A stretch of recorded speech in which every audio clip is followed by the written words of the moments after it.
Marcus Chin pressed his back against the cold metal wall of the abandoned space station, his rifle clutched tight in bloodied hands. The emergency lighting cast eerie red shadows through the corridor as he listened to the sounds of battle echoing from the levels below. His squad was gone. The Zeltharian raiders had torn through their defensive positions like paper, their claws and fangs making quick work of human flesh. He checked his ammunition counter. 3 shots left. Not nearly enough to make it to the escape pods, but maybe enough to take a few more of those alien bastards with him before the end came. A soft whimpering sound caught his attention. Marcus froze, finger hovering over the trigger as he traced the noise to a maintenance hatch nearby. Someone else had survived the massacre. He approached carefully, years of military training keeping his footsteps silent despite the artificial gravity generators groaning overhead. Inside the cramped maintenance shaft, he found her. The alien girl couldn't have been more than 20 in human years, though Marcus knew appearances meant nothing when dealing with non-terrestrial species. Her skin was pale as starlight, almost translucent, with delicate features that seemed carved from porcelain. Long silver hair fell across her face in tangled waves, and, when she looked up at him with wide eyes, Marcus saw they were the color of amethysts. But it was her condition that made him lower his weapon. She was dying. Dark veins spiderwebbed across her exposed arms and neck, pulsing weakly beneath skin so thin he could see her alien anatomy struggling beneath. Her breathing came in shallow gasps, and, when she tried to speak, only a whisper emerged. "Please," she managed in accented but clear standard. "I am Lady Seraphina Valdris of House Nightfall. If you are truly human, then you must help me." Marcus glanced back toward the corridor. The sounds of fighting were getting closer. "Lady, I don't know what you are, but this whole station is compromised. We need to move." "I cannot." Her violet eyes met his with desperate intensity. "I am Nosferatu. My kind requires sustenance to survive. The raiders destroyed my supply containers during their attack. Without fresh blood, I will perish within the hour." The word hit Marcus like a physical blow. Nosferatu. He'd heard stories about them during his xenobiology briefings. An ancient alien race that looked almost human but survived by consuming the life essence of other species. Most humans considered them monsters, vampires from old Earth legends made real among the stars.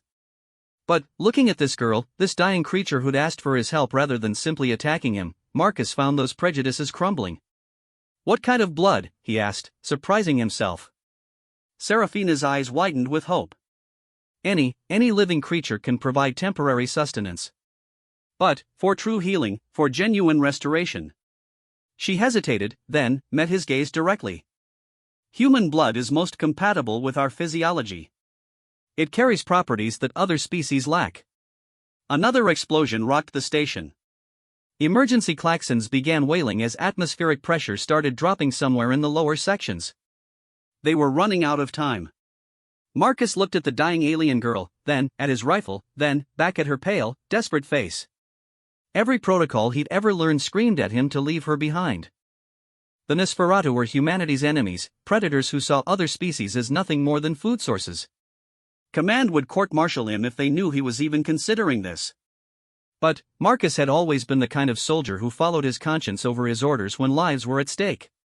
"How much do you need?" he asked, already rolling up his sleeve. Seraphina stared at him in shock. "You would, but I am Nosferatu. Your kind fears us. Hates us." "My kind also doesn't leave people to die when we can help," Marcus replied, pulling out his combat knife. "How much?"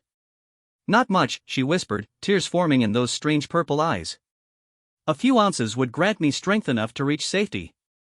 But, human, you must understand, once I taste your blood, there will be a connection between us. A bond that my people do not take lightly."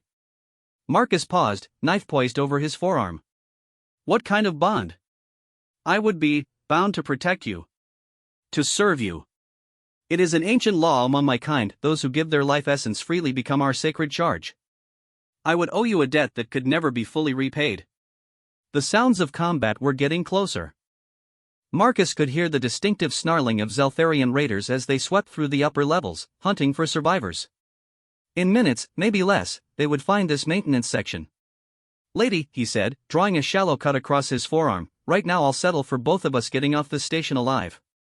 Blood welled from the wound, bright red in the emergency lighting. Seraphina stared at it with an expression of hunger and reverence, as if she were looking at the most precious substance in the galaxy. "You do not understand what you offer," she whispered. "Maybe not," Marcus admitted, extending his arm toward her. "But I understand that you need help, and I can provide it. Everything else we can figure out later." Seraphina looked into his eyes for a long moment, searching for something. Whatever she found there seemed to satisfy her, because she nodded slowly and moved closer to his extended arm. "I swear by the ancient laws of House Nightfall," she said formally, "that I will take only what is freely given, and that I will honor the debt this creates between us." When her lips touched his skin, Marcus felt a shock like electricity run through his entire body. But there was no pain, only a strange warmth that spread outward from the point of contact. Seraphina's feeding was gentle, almost reverent, and he could feel some inexplicable connection forming between them with each drop she consumed. The change in her was immediate and dramatic. Color returned to her pale cheeks, the dark veins beneath her skin faded, and, when she pulled away from his arm, her purple eyes were bright with renewed life and energy. "It is done," she said, her voice now strong and clear. "The bond is formed." Marcus wrapped a field bandage around his arm, noting that he felt only slightly lightheaded despite what had just happened. "Can you move now?" Seraphina rose gracefully to her feet, and Marcus was surprised to see that she stood nearly as tall as he did. "Yes." "And human soldier." "Marcus," he said automatically. "Marcus Chen, Terran Defense Corps." "Marcus Chen," she repeated, as if testing the name. "I am forever in your debt. But, first, we must survive what comes next." The sound of claws scraping against metal echoed from the main corridor. The Zeltharian raiders had found their level. "Do you know another way out of here?" Marcus asked, checking his rifle one more time. Seraphina nodded, her enhanced senses already tracking their enemies' movements. "Yes. But, Marcus, you should know, the blood you have given me grants me abilities beyond normal Nosferatu strength. I can protect you now in ways my weakened state could not before." "What kind of abilities?" Before she could answer, 3 Zeltharian raiders burst through the maintenance hatch, their reptilian faces twisted with hunting fury. Each stood 7 feet tall, covered in natural armor plating, with claws that could tear through steel. Marcus raised his rifle, but Seraphina moved faster than his eyes could follow. The first raider went down with its throat torn out before it could even roar. The second managed a single swipe with its massive claws before Seraphina caught its arm and twisted, snapping bone with a sound like breaking timber. The third raider actually managed to fire its plasma weapon, but Seraphina was no longer where the bolt struck. She appeared behind the creature like a shadow, her delicate-looking hands punching through its armor plating to reach the vital organs beneath. All 3 enemies lay dead in less than 10 seconds. Marcus stared in amazement as Seraphina straightened, not even breathing hard. There was no blood on her hands, no sign that she just killed 3 heavily armed raiders with nothing but her bare hands. "Human blood," she said simply, turning to face him. "It makes us far stronger than our usual sustenance." "Good to know," Marcus managed, trying to process what he'd just witnessed. "Now about that other way out?" Seraphina smiled, and, for the first time since he'd found her, she looked genuinely happy. "Follow me, Marcus Chen. I believe it is time I began repaying the debt between us." As they moved deeper into the station's maintenance tunnels, Marcus couldn't shake the feeling that his simple act of compassion had set something much larger in motion. The alien girl moved with predatory grace ahead of him, her enhanced senses guiding them around patrols of raiders that would have meant certain death for a lone human soldier. But, more than that, he could feel something new in his mind, a subtle awareness of her presence, her emotions, her absolute determination to keep him safe. Whatever this bond was that she'd spoken of, it was already changing both of them. Behind them, the sounds of the Zeltharian raiders grew distant as Seraphina led him through passages that most beings would never have found. She moved with the confidence of someone who knew every secret the station held, every hidden route to safety. "How do you know this place so well?" Marcus asked as they paused at an intersection of maintenance tunnels. "House Nightfall has holdings throughout this sector," she replied, checking the way ahead with senses far sharper than human. "This station was built with Nosferatu funding, though few know that fact. We invested in many such projects during the early years of galactic expansion." "Your people have been in space longer than humans?" Seraphina glanced back at him with something that might have been amusement. Marcus, my people have been traveling between stars since before your species learned to make fire. We are very old. They continued in companionable silence for several minutes, following maintenance corridors that gradually angled upward toward the station's docking levels. The sounds of battle grew fainter behind them, though Marcus knew the raiders would eventually discover their escape route. Can I ask you something? He said as they climbed a narrow service ladder. You have earned the right to ask me anything, Serafina replied from above him. Why were you on this station? I mean, alone, without any of your people to protect you? There was a long pause before she answered. I was traveling to the Centauri negotiations. My father believes that House Nightfall should have a voice in the new trade agreements being drafted between the major species. Many of my kind disagree with this policy. They don't want peace with humans? They do not trust humans, she said softly. And, after today, after what you have done for me, I am beginning to understand why that mistrust troubles me so greatly. They reached the upper maintenance level, and Serafina led him through a maze of corridors toward what she claimed was a hidden docking bay. As they moved, Marcus found himself studying her more carefully. She moved with inhuman grace, her steps completely silent despite the metal flooring. Her pale skin seemed to glow slightly in the dim emergency lighting, and he occasionally caught glimpses of her scanning their surroundings with senses that picked up far more than human eyes and ears ever could. But what struck him most was her behavior toward him. Despite being obviously far stronger and more capable than he was, she consistently deferred to his position, checked to make sure he could keep up, and seemed genuinely concerned for his welfare. Whatever this bond was that had formed between them, it clearly meant something significant to her. Serafina, he said as they approached what looked like a blank section of wall. Yes, Marcus? What exactly does this debt mean? To your people, I mean. She placed her hand against the wall, and hidden sensors recognized something about her biological signature. A section of the wall slid aside, revealing a small docking bay with a sleek spacecraft that looked like nothing Marcus had ever seen before. It means, she said, turning to face him with those remarkable purple eyes, that your life is now more precious to me than my own. It means that I will guard you from harm, even if doing so costs me everything. It means that you have gained not just an ally, but a protector who will never abandon you. Marcus looked at the beautiful, deadly alien girl who was gazing at him with such intensity, and felt the weight of unintended consequences settling around him like a shroud. And if I don't want a protector, he asked gently. Serafina's expression grew sad, but her voice remained firm. Then, I will protect you from a distance, Marcus Chin. But the bond cannot be broken. What has been given freely cannot be taken back. As if to emphasize her point, more explosions echoed from somewhere in the station's lower levels.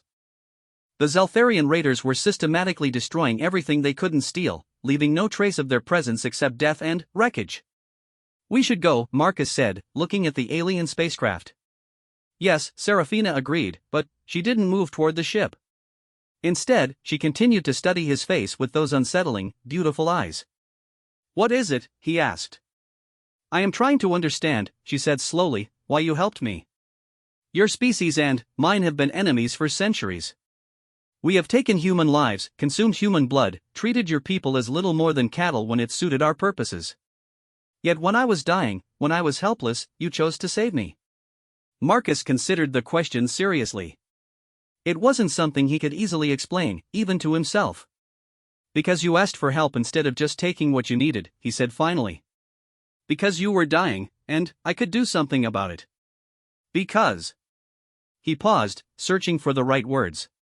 Because maybe it's time somebody tried a different approach. Serafina stared at him for a long moment, then did something that surprised them both.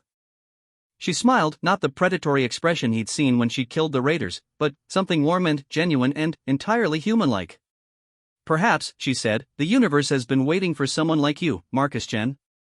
As they boarded her ship and prepared to flee the doomed station, Marcus couldn't help but wonder what he'd gotten himself into. The alien girl moved through her spacecraft's controls with practiced ease, and he found himself watching her with growing fascination rather than fear. Whatever happened next, whatever this bond between them meant, he had the distinct feeling that his life had just taken a turn towards something far more complex and dangerous than simple military service. Behind them, the station began breaking apart as the raiders completed their destruction. But ahead of them lay open space, safety, and questions that neither of them was quite ready to answer.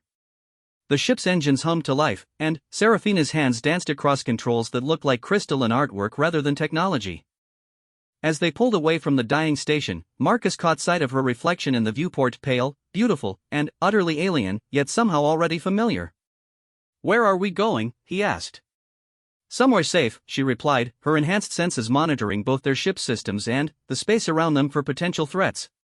"Somewhere I can begin to understand what this bond truly means, and what it will require of both of us." Marcus settled into the passenger seat, watching stars whirl past the viewport as they jumped to hyperspace. Behind them lay everything he'd known about the galaxy, about the war between species, about the simple certainties of military life. Ahead lay something entirely new, guided by a beautiful alien vampire who'd sworn to protect him with her life, whether he wanted that protection or not. 3 days into their journey through hyperspace, Marcus Chen was beginning to understand just how different Nosferatu physiology really was.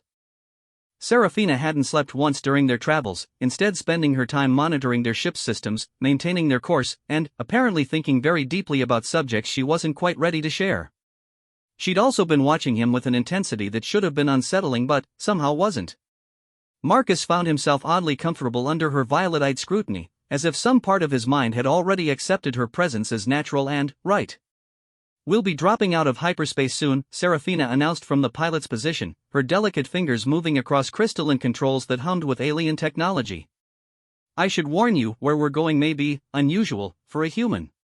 Marcus looked up from the datapad where he'd been reading technical manuals about Nosferatu culture, trying to understand what he'd gotten himself into. "More unusual than being bonded to a vampire heiress?" Serafina's lips quirked upward in what he'd learned was her version of amusement.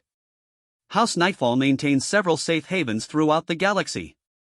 The one we're approaching is traditional in its design." Before Marcus could ask what that meant, the ship's engine shifted tone and the stars outside the viewport returned to pinpoints of light as they dropped back into normal space. What appeared before them made Marcus's breath catch in his throat. The asteroid hung in the void like a black jewel, its surface carved and sculpted into something that belonged more in ancient Earth Gothic architecture than in the depths of space. Spires and towers reached out from the rocky surface, connected by graceful bridges that arced through vacuum as if atmospheric pressure were merely a suggestion. The entire structure was lit from within by a soft purple glow that made it look like something from a fairy tale. "Welcome to Sanctuary Erebus," Serafina said softly, pride evident in her voice. "It has been home to my family for over 3,000 years. 3,000. Marcus stared at the impossible beauty of the structure. "How long do your people live?" "Long enough to remember the first time humans achieved spaceflight," she replied, guiding their ship toward a docking bay that opened like a flower as they approached.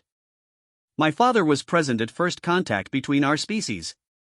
The docking bay sealed around them with technology so advanced it seemed like magic. As the ship settled onto a platform that adjusted perfectly to its design, Marcus could see figures moving in the observation areas above them.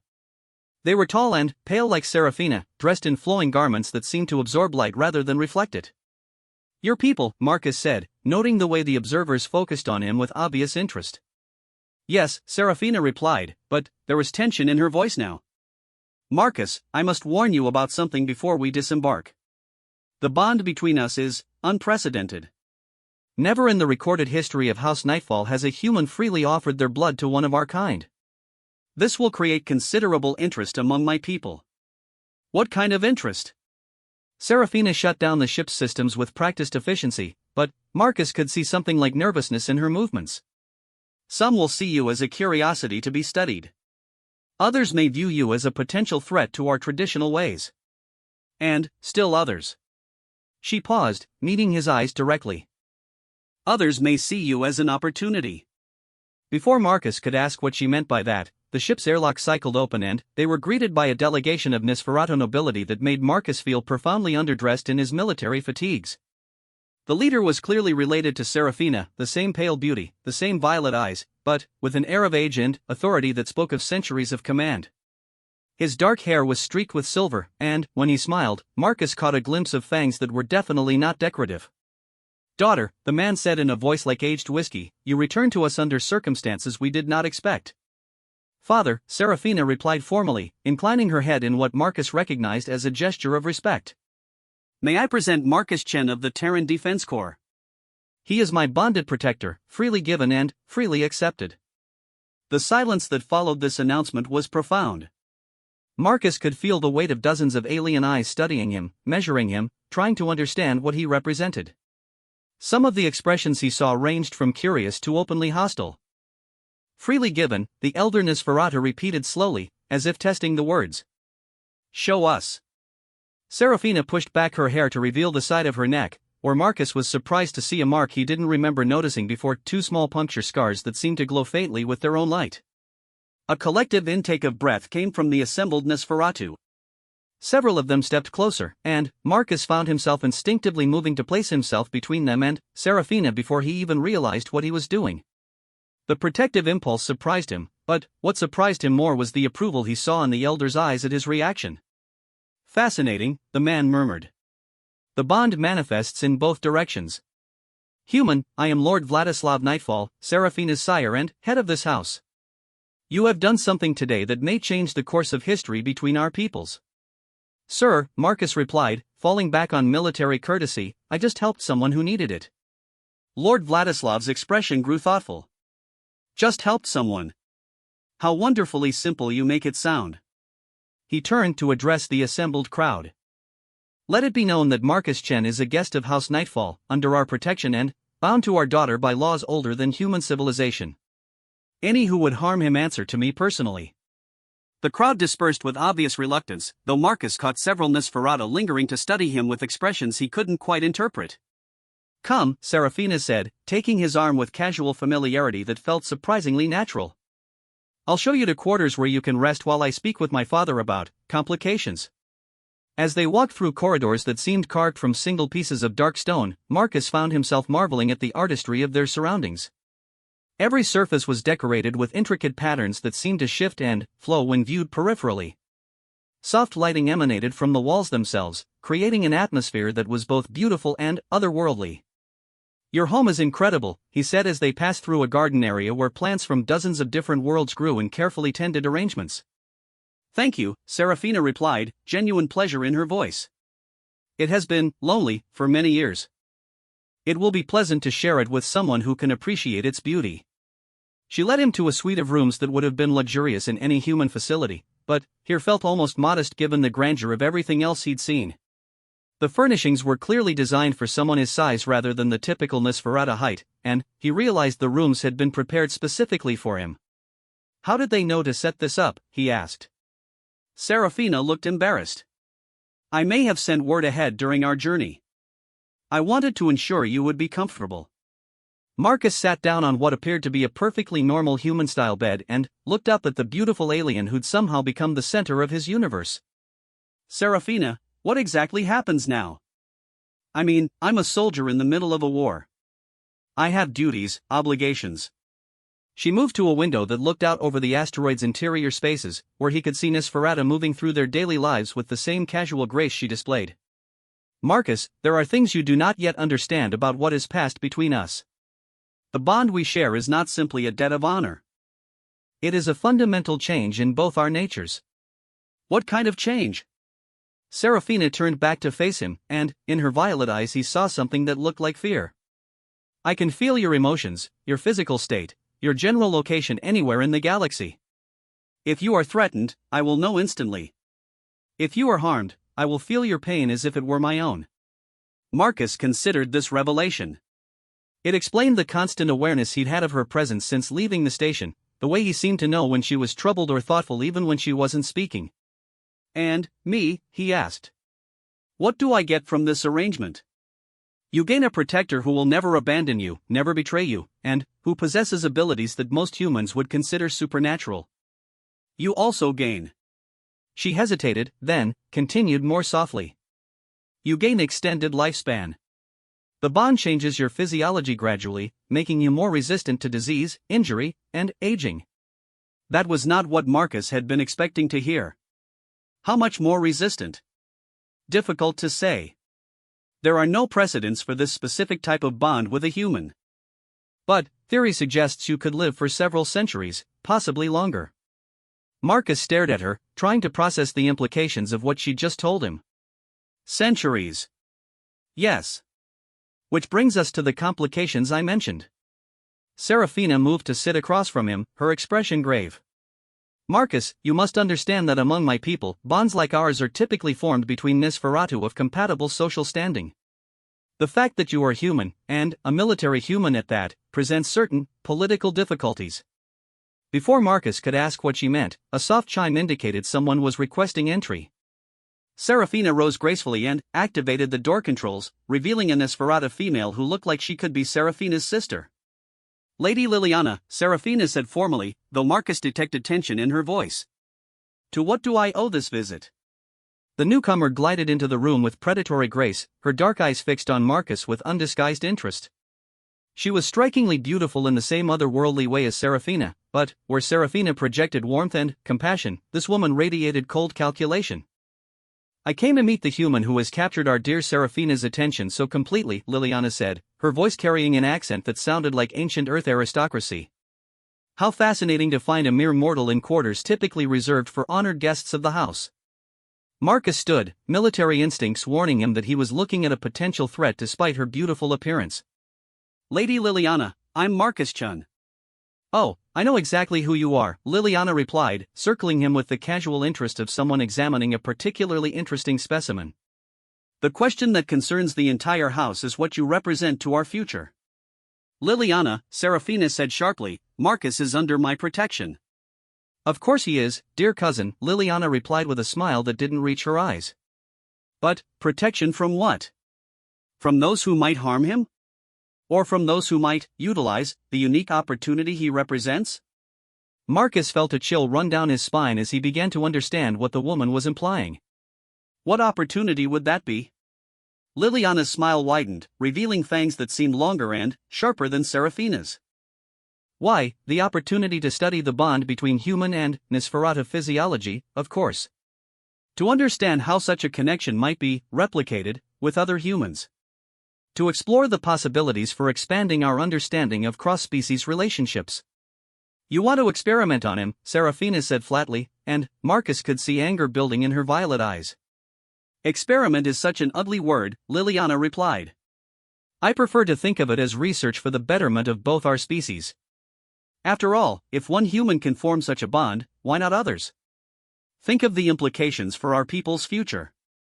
Marcus stepped forward, and both women turned to look at him with sudden intensity. Let me make something clear, he said calmly, drawing on years of experience dealing with hostile negotiations. I'm not interested in being anyone's research subject. I'm here because Serafina helped me escape from raiders, and I helped her when she was dying. Everything else is between the two of us. Liliana laughed, a sound like silver bells with an underlying edge of menace. Oh, my dear human, you truly have no idea what you've wandered into, do you? The bond you share with Serafina is not simply a personal matter. It represents a potential revolution in the relationship between our species. A revolution that some would be eager to exploit, Serafina said, moving to stand beside Marcus in a gesture of clear solidarity. And others would be eager to study, Liliana countered. For the good of both our peoples, of course. Marcus looked between the two women, noting the tension that crackled between them like an electrical field. This was clearly about more than just scientific curiosity. There were politics here, family dynamics, and power struggles that he was only beginning to understand. Ladies, he said diplomatically, I think this conversation would benefit from the presence of Lord Vladislav.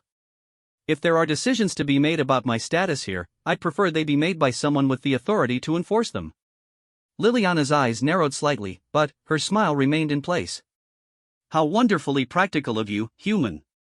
Yes, I think a family discussion would be quite appropriate. After all, there are so many interesting questions to explore about your unique situation. As she glided from the room with the same predatory grace she'd entered with, Marcus found himself wondering if accepting Serafina's offer of sanctuary had been such a good idea after all. I'm sorry, Serafina said softly once they were alone again. I had hoped we would have more time before the political implications became apparent. Political implications? Serafina moved to the window again, looking out over her family's ancient stronghold. Marcus, House Nightfall is not the only Nosferatu family, and we are not united in our views regarding humanity. Some, like Liliana, see your people as potential resources to be managed. Others view humans as threats to be eliminated. And a few, like my father, believe that coexistence might be possible. And, where do you stand? She turned to face him, and, in her violet eyes he saw a mixture of determination and uncertainty that made her look very young despite her obvious age and sophistication. 3 days ago, I would have said that humans were simply another species among many in the galaxy. But, now. She paused, searching for words. Now I find myself bound to one human in ways I never expected, and I am beginning to think that perhaps my people have been looking at yours from the wrong perspective entirely. A soft chime indicated another visitor, and, this time Marcus was relieved to see Lord Vladislav enter the room with the measured dignity befitting his station. I trust Lady Liliana's visit was informative, the elder Nosferatu said dryly. Informative is one word for it, Marcus replied. Sir, I get the impression that my presence here is creating complications you hadn't anticipated. Lord Vladislav studied him with ancient eyes that seemed to hold the weight of centuries. Mr. Chen, your presence here is creating complications that no one could have anticipated. The bond you share with my daughter represents something entirely new in the recorded history of our species. So I'm gathering. The question is, what do we do about it? An excellent question, Lord Vladislav replied. And one that will require careful consideration from all parties involved. But, first, I believe you should understand exactly what you have become part of. The elder Nosferatu gestured toward chairs arranged near the window, and Marcus found himself settling in for what he suspected would be a very long and very complicated conversation about galactic politics, ancient alien customs, and the unintended consequences of simple human compassion.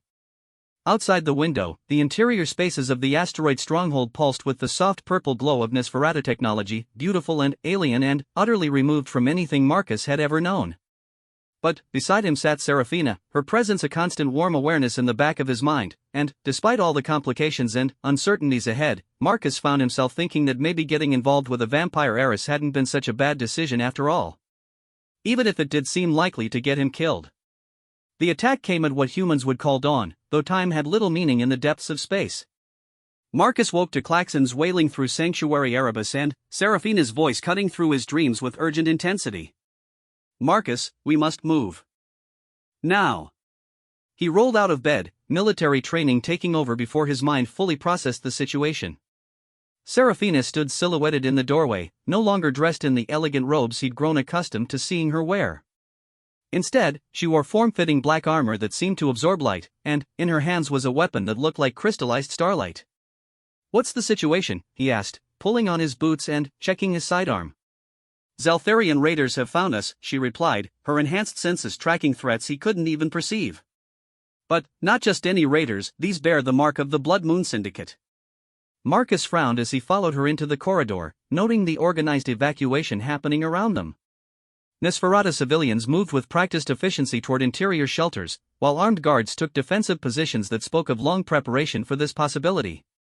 I thought the Blood Moon Syndicate was a myth, he said. Most humans do, Seraphina replied grimly. They are a consortium of mercenaries and pirates who specialize in hunting Nosferatu strongholds. They capture our people alive and sell them to research facilities that study our physiology. The implications hit Marcus like a physical blow. Someone hired them to come after you. After us. Yes. Seraphina led him through a maze of corridors toward what appeared to be a command center carved from the living rock of the asteroid.